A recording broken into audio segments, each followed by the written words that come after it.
एकमेकांच्या विरोधात विधानसभा राज्यसभा निवडणूक लढल्यानंतर पुण्यासह पिंपरी चिंचवडमध्ये महानगरपालिका निवडणुकीसाठी अजित पवार यांची राष्ट्रवादी आणि शरद पवारांची राष्ट्रवादी एकत्र आली। या नव्या आघाडीमुळे दोन्ही पक्षांमधील कटुता संपून ते पुन्हा कायमचे एकत्र येणार का या चर्चांना उधाण आलंय आणि त्याला कारण ठरलंय अजित पवारांचं एक सूचक वक्तव्य।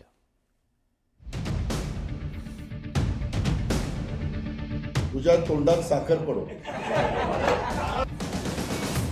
तुझ्या तोंडात साखर पडो। ऐकलत अजित पवार काय म्हणाले? पिंपरी चिंचवड आणि पुण्यात दोन्ही राष्ट्रवादी एकत्र निवडणूक लढवत आहेत। या निवडणुकी संदर्भात अजित पवार यांनी पिंपरी चिंचवडमध्ये पत्रकार परिषद घेतली। यावेळी मागे असलेल्या पोस्टरवर शरद पवार आणि अजित पवारांचा एकत्र फोटो होता। हा फोटो आतापुरता आहे की कायमस्वरूपी असेल हा प्रश्न पत्रकारांनी विचारल्यावर अजित पवारांनी हे उत्तर दिलं आणि राजकीय वर्तुळात चर्चांना उधाण आलं।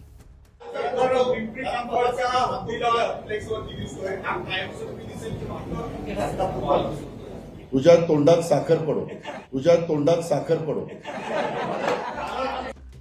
याच पत्रकार परिषदेत अजित पवारांनी मित्रपक्ष भाजपवर जोरदार टीका केली।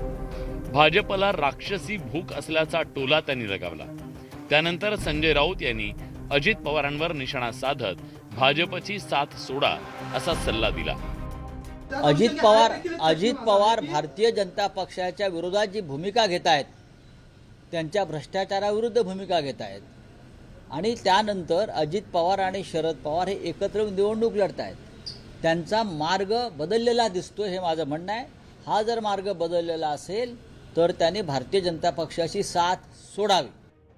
संजय राऊतांनी अजित पवारांना दिलेल्या या सल्ल्यावर राजकीय प्रतिक्रिया उमटल्या। संजय राऊत सल्ले देत असतात सगळ्यांना, पण अजित पवार पुन्हा जर शरद पवार गटामध्ये आलं तर स्वागत असणार शरद पवारांना। संजय राऊतांचा सल्ला या ठिकाणी त्यांनी उद्धवजीला दिला होता। उद्धवजीची काही फसगत झाली, उद्धवजीची जे काही महाराष्ट्रात स्थिती झाली त्याला जबाबदार जे लोक आहेत त्यांना अजितदादांना सल्ला द्यायची गरज नाही आणि अजितदादा काही त्यांचा सल्ला घेणार नाही असं दिसतं मला। 19-20 वर्षांतर जे उद्धव साहेबांना राजसाहेब एकत्र येतात त्याच्यावर काही चर्चा होत नाही का? त्याच्या आनंदाच्या पेढे वाटले जातात। मग शरद पवार आणि अजितदादा एकत्रित आले, त्यांची काय रणनीती ठरत ते ठरेल, परंतु कोणी एकत्र येऊच नाही यांच्याशिवाय असं काही कायदा आहे का? म्हणून त्यांना एकत्र येत असेल तर येऊ द्या, नंतर राजकारणामध्ये काय घडामोडी होतील यावर त्याच्यानंतर चर्चा आणि मंथन होईल। साधारण 2 वर्षांपूर्वी 2023च्या जुलै महिन्यात अजित पवारांनी बंड करत शरद पवारांची साथ सोडली। अजित पवार यांच्या या निर्णयानंतर राष्ट्रवादीत उभी फूट पडली। राष्ट्रवादी अजित पवार पक्ष आणि दुसरा राष्ट्रवादी शरदचंद्र पवार पक्ष असे 2 पक्ष झाले। त्यानंतर निवडणूक आयोगानं पक्षाचं चिन्ह आणि नाव देखील अजित पवार यांना दिलं, तर शरद पवारांच्या राष्ट्रवादीला तुतारी हे चिन्ह देण्यात आलं। या सगळ्या घडामोडींनंतर एकमेकांवर जोरदार टीका केल्यानंतर एकमेकांच्या विरोधात विधानसभा लोकसभा निवडणूक लढल्यानंतर आता काका पुतण्याचे पक्ष पुणे आणि पिंपरी चिंचवडमध्ये एकत्र निवडणूक लढवत आहेत। आज ना उद्या जेव्हा केव्हा सत्तेमध्ये सर्वात शक्तिमान असलेल्या भाजपाला जेव्हा वाटेल की 2029ची निवडणूक ही स्वबळावर लढवून स्वबळावर आपल्याला सत्तेत यायचं आहे, तेव्हा शिवसेना आणि राष्ट्रवादी काँग्रेस पक्ष यांचं काय होईल हे सांगण्यासाठी काही कोणी भविष्यवेत्याची गरज नाही। त्यामुळं भविष्यामध्ये आपल्याला जर राजकीय भूमिका बदलायची असेल तर आपल्या मूळ प्रवाहात सामील झालेलं बरं। असा मतप्रवाह जर राष्ट्रवादी काँग्रेसमध्ये असेल तर तो चुकीचा आहे असं म्हणता येत नाही।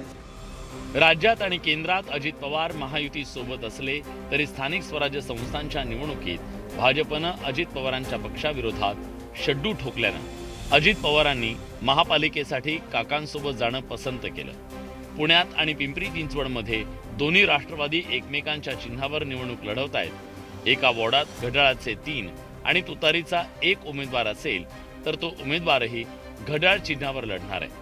तसंच जिथं 3 तुतारीचे उमेदवार असतील तिथं 1 घड्याळ असल्यास तो उमेदवार तुतारीच्या चिन्हावर लढेल।